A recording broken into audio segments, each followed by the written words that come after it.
This is Jen Lehner with the Front Row CEO, and you are listening to the Inspiration Place podcast with my good friend, Miriam Schulman. Today's episode is sponsored by the Artist Incubator. If you're wondering how to skyrocket your success as a professional artist step by step, and if you're ready to start investing in your art career, you're in the right place. I've done it and I can show you how to do it too using the Passion to Profit framework. To learn more, go to schulmanart.com/biz. That's BIZ. It's the Inspiration Place podcast with artist Miriam Schulman. Welcome to the Inspiration Place podcast, an art world insider podcast for artists by an artist, where each week we go behind the scenes to uncover the perspiration and inspiration behind the art. And now, your host, Miriam Schulman. Well, hello, this is your host, artist Miriam Schulman, and you're listening to episode number 75 of the Inspiration Place podcast. I am so thrilled that you're here. In this episode, we're going to talk about what it means to live your life in the front row, why every artist deserves an apprentice, and what kinds of tasks artists could and should be outsourcing and how to get started. To join me in this conversation, today's guest is a digital marketing and systems strategist who works with authors, coaches, and entrepreneurs to create smart, automated, systems-based businesses. She's an adjunct professor of digital marketing at Cleveland State University and founder of the Front Row Mastermind that was featured in Fast Company as one of the top 10 Facebook groups to join before quitting your day job. Not only that, but she's a real life friend and an all around awesome person who I met in the mastermind that I belong to. So please welcome to the Inspiration Place, Jen Lehner. Hey, Jen, welcome to the show. Hey, Miriam, it is so good to be here. I'm so happy that you're here. So let's dive right in. A lot of times I'll spend the beginning part chit-chatting with my guests just so I can get to know them, but I know you so well already. So I know you're super comfortable to be here, right? Yep. Totally. And by the way, you got to check out Jen's glasses. We're going to have a picture of what you look like right now. You have the coolest frames. Holy cow. Thank you. You can have them too. I got them on Amazon. No way. Mm-hmm. Peepers. They're peepers. Give a shout out to the peepers folks. They're readers though. They're readers. So they're not like prescription glasses. So do you wear contacts? I don't, but I don't think you would do that I just need glasses to read, but because I'm in front of the computer, I'm always reading my computer. So I pretty much have them on all day. You know what I mean? The reason I've completely given up on contacts is at this point I need trifocals. That's down the road for me. I mean, the contacts do nothing anymore. And I have to put on reading glasses on top of the contacts. And then I forget to take them off. Well, glasses are cool. So yeah, right. They also hide things. It's like makeup. Totally. Let's dive in. So I love your whole concept of front row because it's actually something that I used to preach to my kids. We both have slightly different takes on it. So share your take first, what it means to live life in the front row. And then I'll tell you what I've been preaching to my kids all these years. I mean it literally and metaphorically. So quite literally, I literally have lived my life in the front row. You know, and it's funny because I was talking about this with my old college girlfriends the other day. And they're like, Jen, yeah, we met you in the front row individually, these two girls. I had met one in the front row of a concert and one at the front row of our class. I always go straight to the front and usually front and center. And the reason is because you just see everything better. You hear better. Your questions get answered faster. So then that translates really nicely into the metaphorical part of it, which is just like when you go to the front, you're all in, right? Like you can't make an exit for the door real quick. So metaphorically, like when you step up to the front row in life and in business, you're just saying here I am. I'm not afraid for the people behind me to see me. I'm not afraid for the people in front of me to see me, raise my hand. And I'm just going to get everything I can out of this. That's kind of what I mean. This is also a philosophy that we share. Ever since the 7th grade, I had a teacher who pointed out that the kids in the front row get A's. And basically, the further back in the class you sit, the lower your grade is. And it's not that she sits there and says, okay, she's in the back row, therefore she's not getting a good grade. But like you said, the person in the front you're going to pay attention more. The person in the back, that's where you pass notes. That's where you're like, now kids are on their phones or whatever. But in the front, there's no fooling around in the front. And the teacher gets to know you.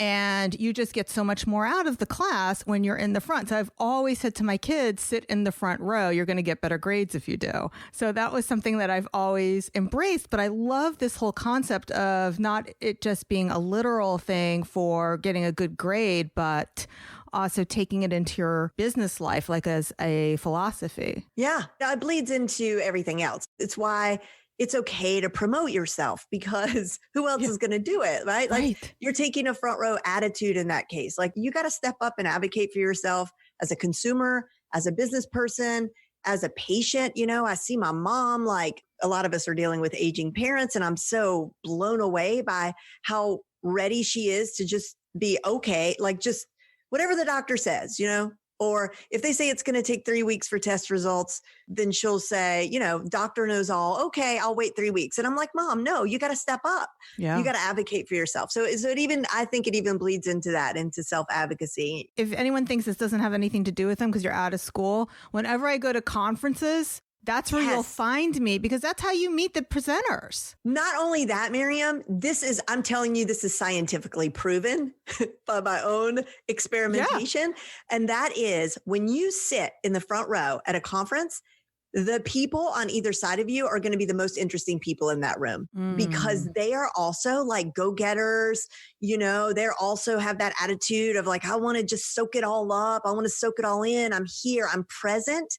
And they're the best people. So I'm telling you, I have had the most incredible collaborations in business and friendships that have formed right up there in the front row. So now it's really like, you know, I will kill myself to get to the front row. But that happens virtually too. So Jen and I are in the same mastermind, and our coach loves people who get there first. He's always making a big deal of who's first. I honestly don't care about being first, by the way. I just know our coach likes it. Like she's looking like, sure you do. No, but I like being on time. Yes. So because I like being on time and not everybody values that, then therefore I end up being first a lot of the time. And Jen does too. Yeah. If you're not early, you're late, man. That's right. That's right. And that's all about like the whole same mentality that you're showing up. You're going to get everything you can out of whatever the experience is. Mm-hmm. I love that about you. Okay. But today we're talking about how to get some help in our business. And I know that my listeners, they have a lot of blocks about getting help, paying for help, and all those things. And I'm sure that you hear the same concerns as well. Is that right? Constantly. Yep. Okay. So the first thing I know people say is, where do they find someone to help them? And they worry about training them. So what do you say about that? Which one do you hear more? How to find somebody, how to train them? Before that, I usually hear affordability. Oh yeah, that too. Like I can't afford it. I'm just not there yet. Yep. For that one, like I'll just, just get it out there like real quick. We live in this world economy now where people are more and more skilled, more and more educated. My prescription is for people to hire from the Philippines specifically, because you can leverage that exchange rate and the people there are highly, highly educated. Most people speak English. So I've had a lot of success with that. And so once people see that they can actually feel okay about paying someone $4.50 an hour, and they realize that that's possible, then it's a game changer, right? And so I also want to say and get it out of the way that this is not about exploiting people. And we don't have to talk about it now, but there are ways also to compensate someone beyond just that $4.50 an hour with other benefits and bonuses. But yeah, I mean, between $4.50 and $10 an hour, you can get some outstanding people. So that usually gets people to sort of sit up in their seat and they're like, oh, wait, what? Yeah. So just to reiterate that whole point about you're not taking advantage of them. So this past summer, I went to Colombia. My Spanish skills are very weak at best. And this is not the country you go to when you don't speak the language. You know how you're always hearing from people who travel, oh, everyone speaks English there. Yeah. This is not one of those places. So the taxi ride from the airport, I gave him the money and then he kind of made a face at me. So I thought maybe I didn't give him enough. So I gave him more. Well, it turns out I think I gave him his year's salary, basically. So you don't have to feel guilty about overpaying somebody. It's like you need the energy exchange, the value exchange to be appropriate. So people don't actually want to be overpaid based on what their local economy is. They don't always feel comfortable. It's like, well, what does she really want from me? Well, and it just goes farther. I mean, the fact of the matter is when I pay $4.50 an hour, well, I mean, I pay more for that for my VAs who have been with me for a long time, but a new person will start with me at that rate. And that's the wage they've asked for, number one, in the process. Secondly, it just goes so much farther for them, right? So that's why it's okay. Yeah. I've always hired college or high school students. I'm actually thinking about now moving into and doing what you are recommending, Jen, like hiring also somebody outside, because it's starting to get expensive for me. And I get used to the help of having somebody help me. And it's like, well, I can have them work 10 hours. I can have them work 20 hours. And even at $15 an hour, this is starting to add up for me. Mm-hmm. That would be my lowest paid person who helps me right now. And of course, my studio assistant, Anna, makes much more, and she could use some help as well. So it'd be really nice to... An assistant for your assistant. Yeah. I've done that in the Philippines. So my Filipino head VA she has her own, VA, and it's really an awesome thing. My cousin, I've got to figure out a way to get him on my podcast, and I don't know if he would want to share his name and associate it with this story just because he would be tipping off all of his competitors. But he's a big architect. He's a very successful architect in the United States. And he has an assistant I think she's in Croatia, and she's extremely skilled. And so what he does is he goes in, I think in sum total, she makes like $20,000 a year, which is apparently a really great income for her there. So he's able to meet with, let's say, 5 clients in a day, just him. He goes in, he takes some rough measurements, he shoots it over to her. He meets with those five clients. While he's sleeping, she's creating all the drawings. Literally all the drawings that are to scale and accurate in the architectural world. And then he wakes up there already. He sends them to his client.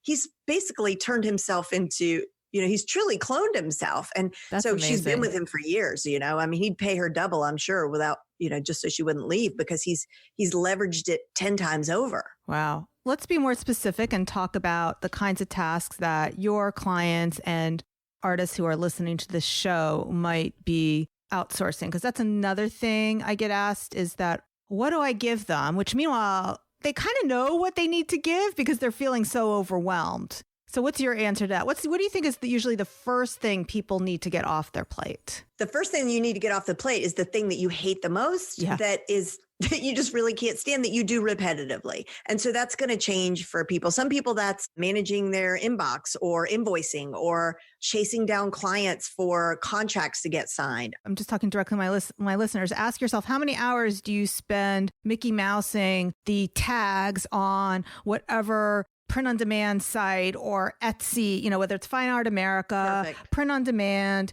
putting in all the keywords in your website, all these things that most people really don't like to do. Those are things you definitely can be done by somebody else. Researching hashtags and social media. I know that I like to give all the images to my assistant. They schedule it using a tool. I may come in and do the final edits of what's being said, but that's a lot of work that doesn't have to be done by me. Those are great examples. And, it doesn't stop there, and it doesn't have to be a VA in the Philippines, but let's talk about laundry. Okay. This was an epiphany that I had. I can't believe it took me this long. I'm so mad. I want all those other years back, but I hired someone. She comes in once a week and she's at the house all day.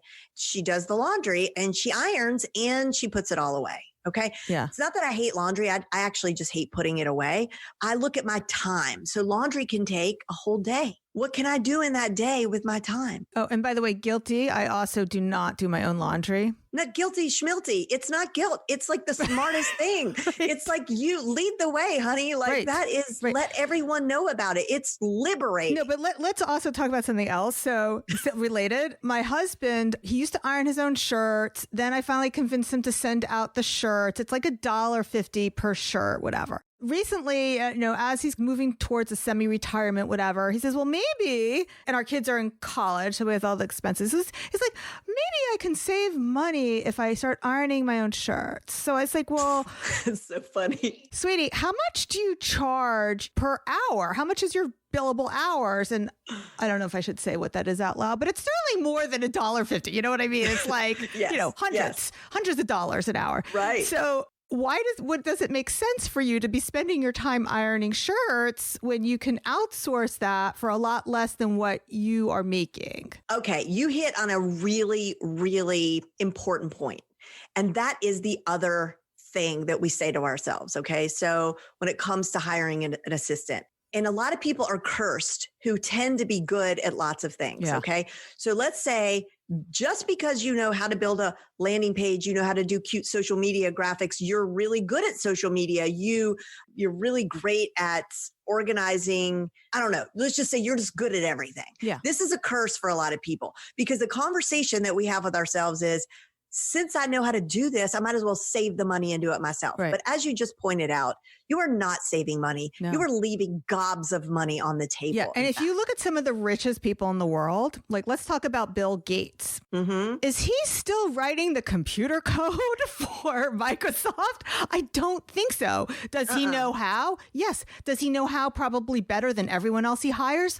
Also, yes, but that's not the way to build wealth. Look at your dentist. Is your dentist billing his clients, scheduling his clients? No, he's getting paid to charge you a whole lot of money to put on that crown. He's got to put on that crown. He's got to focus at what he's good at. And usually doesn't clean your teeth either. That's somebody else. And that too, you know. And then he's charging more than what he's paying his hygienist to clean your teeth. So. Right. Yeah. And I was just introduced to the world of Invisalign for my 11-year-old. And I was like, so you don't have to come in and get them tightened. And, you don't have to. So they have the same outcome as braces, but you don't have to get like wires tightened. You don't have to come in as often. But the price is the same. And I thought, well, that's just wonderful news for the orthodontist because they're doing much less work, charging you the same. And so the margins are greater. Not that that really has anything to do with outsourcing, but I was just thinking about that. So now let's talk about how you communicate, because this has been actually my own objection why I'm paying more to hire people who are locally rather than somebody who lives across the country. And how does that how do you manage the communication with somebody who's virtual? Oh, it's so easy now. Like my favorite thing. So I have a couple of different things. We work on projects together on Trello because it's very easy to collaborate. But for people who don't know what Trello is, any sort of online tool, everything works from the cloud now. So even if you were just talking to each other on a Google document would work, but there's so many great project management tools all day long. Like, hey, did you get that email? Don't forget to check so-and-so. Oh, hey, I forgot to invoice so-and-so. For all that day to day on my phone, I have an app called Voxer it begins with a V. I know you use it too, Miriam. And it's like a walkie-talkie that no one has to pay data for. So we use that for the information we need to get across instantly. Right now, I'm only using Voxer to chit chat with you. Okay. Okay. So what I am using for my team, who, like I said, most of them even come to me, is I use Slack, which is basically, for those who don't know, Voxer could be used as a walkie-talkie or you can type in messages. Slack, it's pretty much text-based, right? I mean, you could send images. So why don't you use Slack? Okay. So Slack there's places where you need to make sure things are archived and documented and like you have lists and then you can check things off and the other people can see that. And I think Trello is the way to do that. But I think people use Slack instead of Trello for communication and project management. I use Slack and also use a project management tool, which is similar to Trello. It's called Asana, Asana. And by the way, I firmly believe that it doesn't matter which project management tool you use. Trello's free also with the basic version, right? Yeah, they're both great. Even if you don't have anyone working for you, you should get one of those two systems, Asana, Trello, something, just to keep track of tasks that you do for any project, whether it's to manage yourself or to manage somebody else. I totally agree with you. And I don't want to lose people. So I think we're going to move away from the software right now, because what's really important is really understanding that you can communicate with somebody who isn't sitting next to you. Yeah. And then what I've discovered is even though the people are coming to my house, sometimes they're messaging me even in my house. It's like from the next room. It's really weird. It's true. It's true. We're guilty of that in my house as well. Right? And then the other thing that I noticed is that I'm like talking to one of my assistants, and she's writing things down. And I'm starting to understand that I don't think she's understanding everything I'm saying. And she's just kind of like doing that thing kids do to take notes to make you think that they're understanding and paying attention. Right. Do you know what I mean? Uh-huh. Yeah, right. I totally do. And then I'm regretting, wait, why didn't I put this into a system and into like a step by step? Because she'll come back and ask me again. And I don't even remember what I told her because I didn't put it in a place. I was trusting her to understand what I'm saying the first time and write it down the right way, which is not a good idea. Yeah. Systems are everything. And I really wish I would have learned this years ago. But, a system is really just a list. Yeah. I can't tell you how many times I will I'm trying to think of something that's outside of like the technical world, but I'll just like, if I do anything that's website related with transferring domains, I have to relearn it every time. It's not complicated, but if I would have taken the time to just write myself a list of instructions, then I would have a system and then I could just knock it out every time. I'm going to give 2 examples that might be more relevant to the people listening. Okay. So first of all, something that is system software related might be how to upload a YouTube video. And especially since YouTube is always changing. Did you notice that? I don't know if you're doing my gosh. Okay.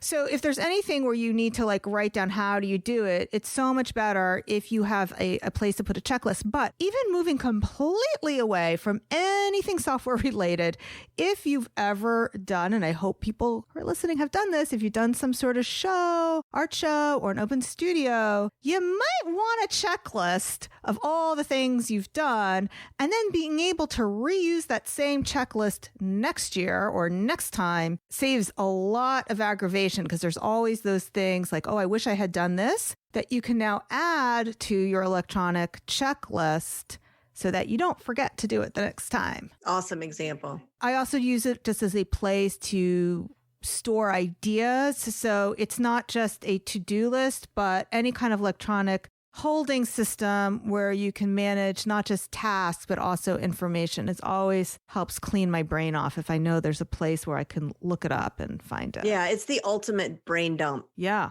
By the way, I wanted to let you know that I do have room inside my Artist Incubator program. If you want to turn your passion for art into profits, but you're lacking a solid strategy or a winning mindset, I can help you. If you've been listening to this podcast and you found my tips helpful, then maybe it's time to take the next logical step and work with me on a deeper level. The Artist Incubator program is for artists who are serious about earning a living from their art.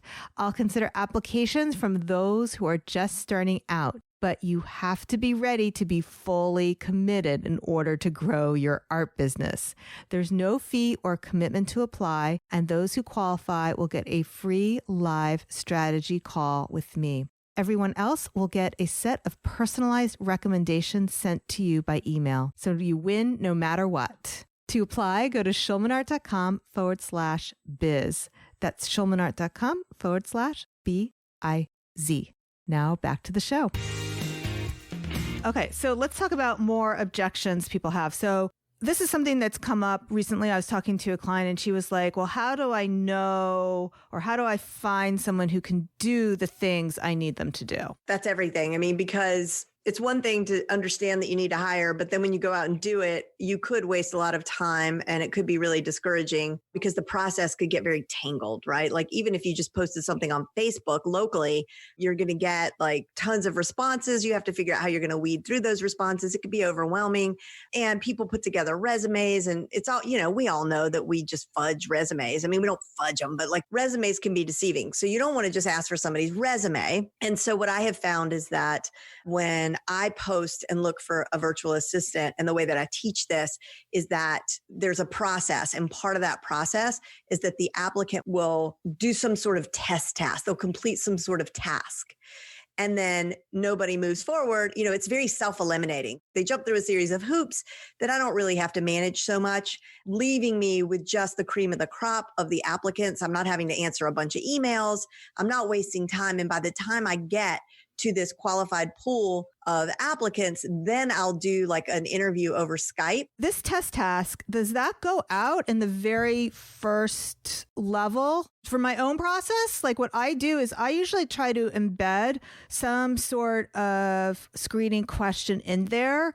In other words, like I'll ask them a question or I'll ask them to respond with a certain subject line, like some sort of test task that is not even them doing anything necessarily, just kind of making sure that they read through it or detail oriented enough to find that Easter egg. Do you know what I'm talking about? Do you have anything like that? And I used to do that. That was pretty much all I did. And maybe I'd give them a test task. But so to answer your question, it's early in the process, but it's not the first thing. The first thing is like online application that they have to fill out. And again, the questions in there will automatically, depending on how they answer, because depending on how they answer on that application is going to immediately eliminate a good bit. So you have job posting. I have my favorite site where I do this in the Philippines. Then you get a ton of people that respond. Too many people respond. If they have read your ad carefully, they know they have to click on the link to fill out a more comprehensive application. They fill out the application, then all this is automated, by the way. So it goes onto a spreadsheet and things turn red, basically, if they're no's. So I just have to glance at the sheet and it's just, I don't have to look at the reds. People have moved through, they automatically get an email with the test task. So then that email is going to say, awesome, thank you for your application. The next step in the process is we'd like to ask you to do this next thing. They've kind of jumped through a hoop, which you've automated. So it's not like you're sifting through everything, right? But they have jumped through a hoop before they're asked to complete a task. So you've kind of already pre-screened before you send them the next pre-screen. Okay. Tell us like a task that you might give somebody. One that I've done with graphic designers is I will give them a blank checklist. Because in my work, in this online world, creating online courses and stuff, we have a lot of supplemental materials in the form of workbooks and checklists and PDFs and all this stuff. And so I give them just this blank checklist that's on a Google Doc and say, here are 3 examples of design styles that I like. And I pick 3 other people's checklists. It has to be super short. So it's like 5 things on the list. Can you please convert this list into a style that looks similar to this? Here is my brand color. Like I just give them one color. What's amazing is then they turn in their work and you get to see immediately if they were able to create something that looks acceptable. Are you giving them instruction in terms of use Canva or anything like that? No, or you're because I don't care. What do I care? It's just what you want the outcome to be and then judging the result. Yeah. With a general VA, like it might be that you, in your business, you use Adobe and you use, what are some of the things that your people might use, Miriam? Illustrator. And so you think you're going to go out there and say, I need someone who's like an expert with Illustrator, but that's actually not the way that I teach this, because when you're looking for a general virtual assistant, you're really looking for someone who's just capable of learning that, because you want them to learn that and beyond, unless you, of course, are looking for an actual trained graphic designer. That's a different story. But for a general virtual assistant, the test task would look something like this. I'm looking for a virtual assistant, first of all, who is going to create systems for me in my business. Okay. That's always the first thing I get them doing, because you can sort of kill 2 birds with 1 stone. So stay with me here. So like I will give them a video of me showing you how to set up a Gmail template. Which is, by the way, something I do and I've tried to have my clients do. Like you want a canned response, or like if you're applying to galleries, you might want to set up a template introducing yourself to a gallery that you can reuse, right, Jen? Wouldn't that be a good example? Yes. Oh my gosh, it's the greatest thing ever. And it's free and it's right there in your Gmail. You definitely want to pick a task that is doable. So I record myself doing it. Okay. So I record a video and I'm talking and I'm saying, this is how you create a Gmail template. And there are all sorts of free softwares that allow you to do this. I use a software called Loom.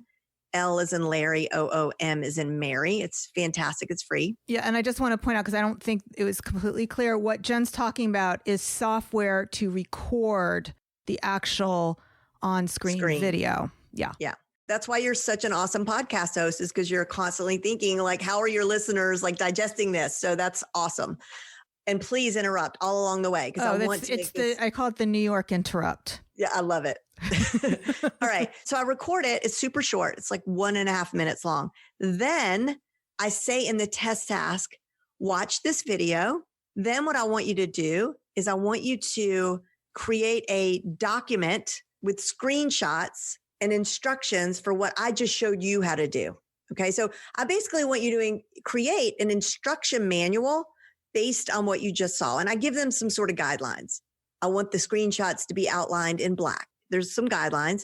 And then I say, also, please create a checklist of the process.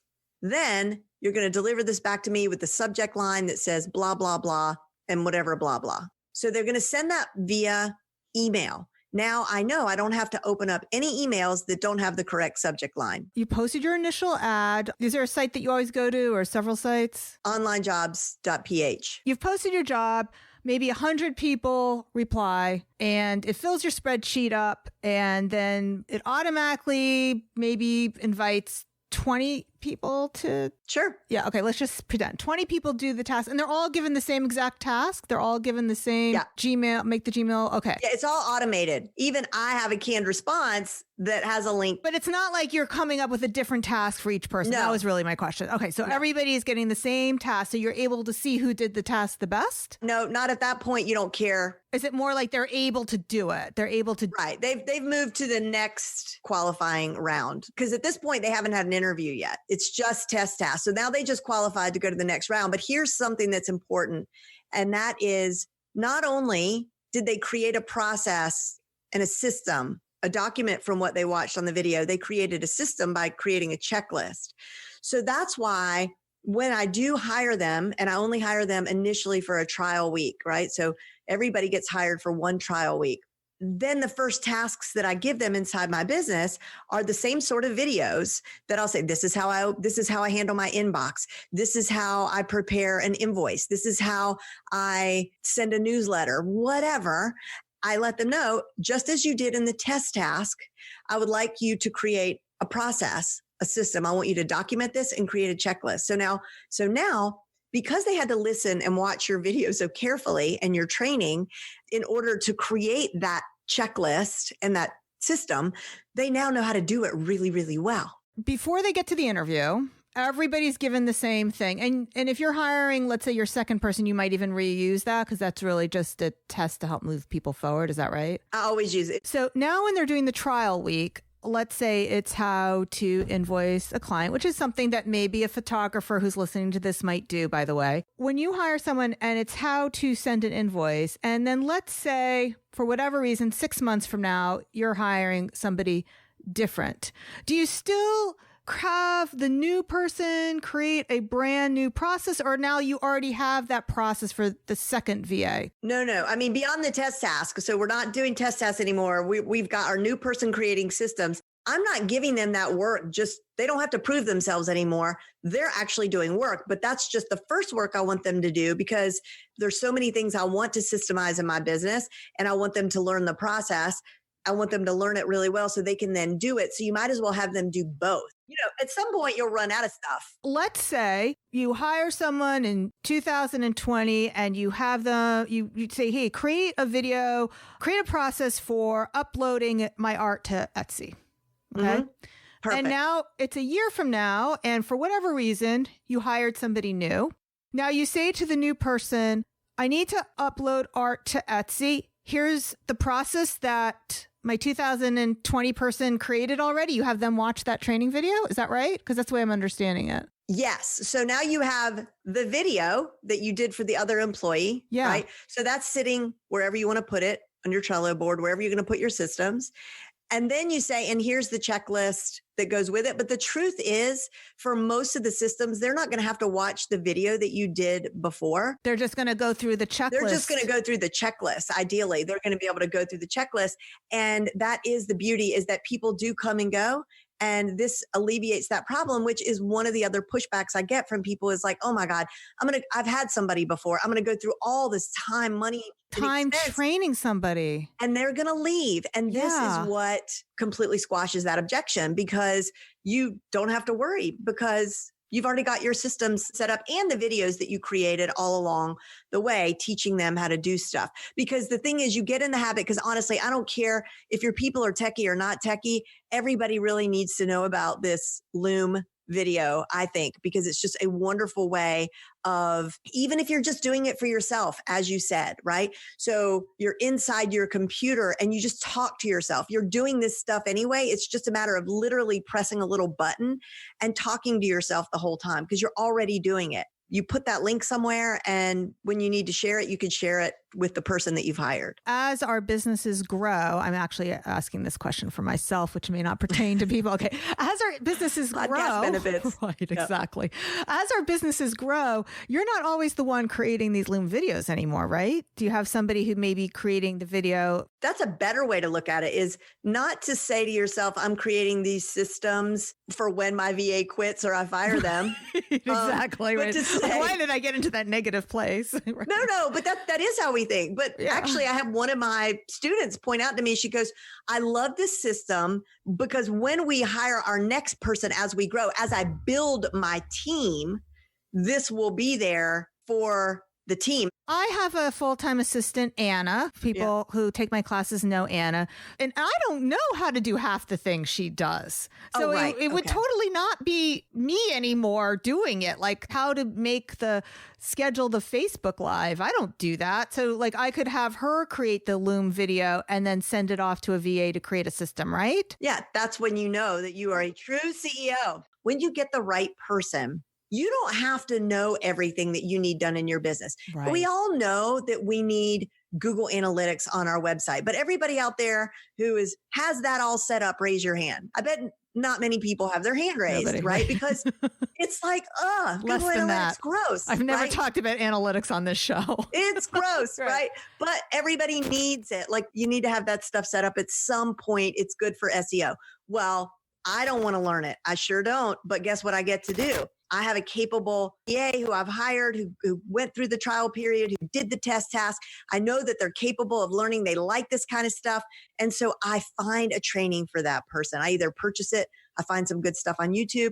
I never have to learn how to do it. They learn how to do it. And if you don't want to use analytics as the example, pick 100 other things. Right. Like uploading YouTube videos or, I'm thinking actually about having my team go through a YouTube training class because SEO is a big part of it. And I don't want to do it. I just bought a great Pinterest course. I don't want to watch the Pinterest course. Right. I gave it to my VA and I was like, watch this course. This is your baby. And guess what? Like now she gets to also take ownership of that. And she gets to feel the gratification that comes from being able to use her brain and create something, because guess what? Like even if we're doing mundane tasks, like I really believe humans have an innate desire. It's part of how we're wired, is that we all want to grow at some level. This is one of those perks that you could put your VA in B school or art school, like whatever, buy them a master class or whatever. And this is like, they get to gain a new skill. They get to add it to their skill set, their resume. And more importantly, they get to create and take ownership and feel a sense of ownership in your company. And that for me is really the differentiator. Forget the process, forget the test task, all that. Ultimately, I think my system works because I talk so much about making sure that your VA understands from the very beginning that you're not looking for a contractor. You're looking for someone who's going to grow with you in your business. And then you prove it.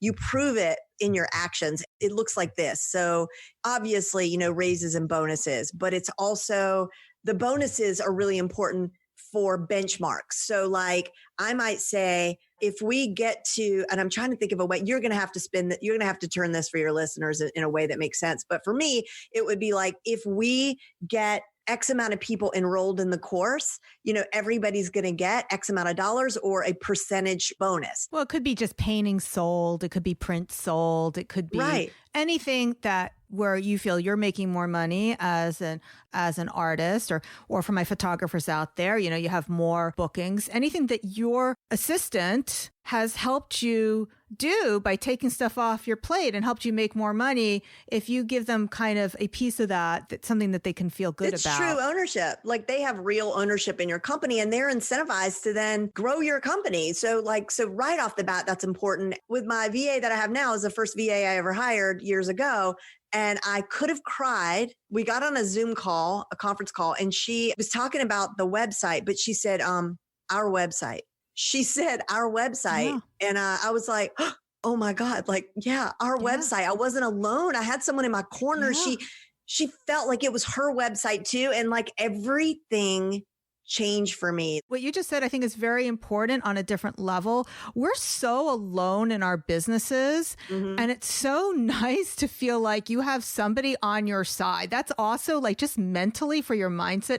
That's why it's so good to have someone to help you, so you don't feel like it's all up to you and you're not alone. And then you're not a crazy person talking to yourself all the time. It just makes all the difference. It's just so much more enjoyable. And I would say that what you said about Anna is that your people, your students, your listeners, that people know about Anna, that's another way of having your person feel invested in your business.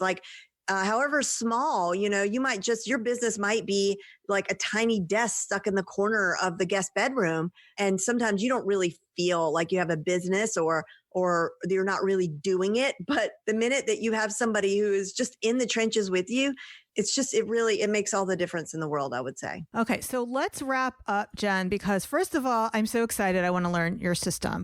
If you're interested in checking out Jen's program, you will find it at schulmanart.com/VA. So I am an affiliate for that. And I'm not sure what I get. I think I get a t-shirt or something if I sell a lot. A t-shirt and maybe a coffee mug. Exactly.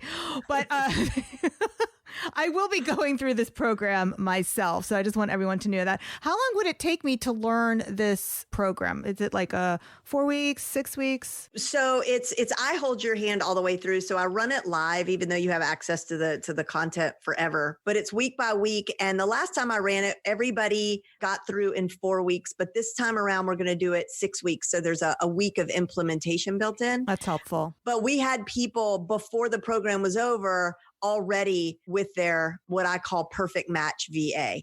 Wow. So it's very, step by step, and there's templates for every email, every job posting, every single thing you have to do is templated, and it's very formulaic.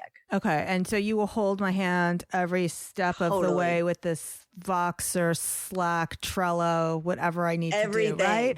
Okay, perfect. All right. Again, it's schulmanart.com/VA.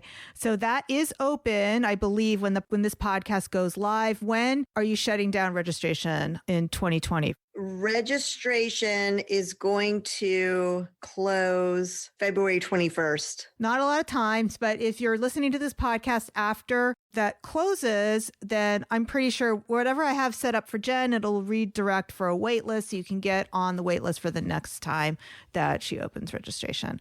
All right. So the other thing that I want you guys to go check out is I was on Jen's podcast. Woohoo! So it's an amazing podcast. It is Front Row Entrepreneur. Front Row Entrepreneur. Perfect. In the show notes, which is schulmanart.com/75, I have linked to actually 2 episodes. So the first one is the solo I did for Jen, how to create a successful online business in a niche that has nothing to do with whatever marketing. I forget what the exact title was, but there's a solo interview I did with Jen. schulmanart.com/75. We will have a link to Jen's website, a link to her podcast, that episode, as well as there's a second episode where you interviewed me plus a bunch of other people in our mastermind with our best business advice. So those are 2 podcasts definitely worth checking out. And then you might find some more that you like over on her podcast as well. Jen, do you have any last words for my listeners before we call this podcast complete?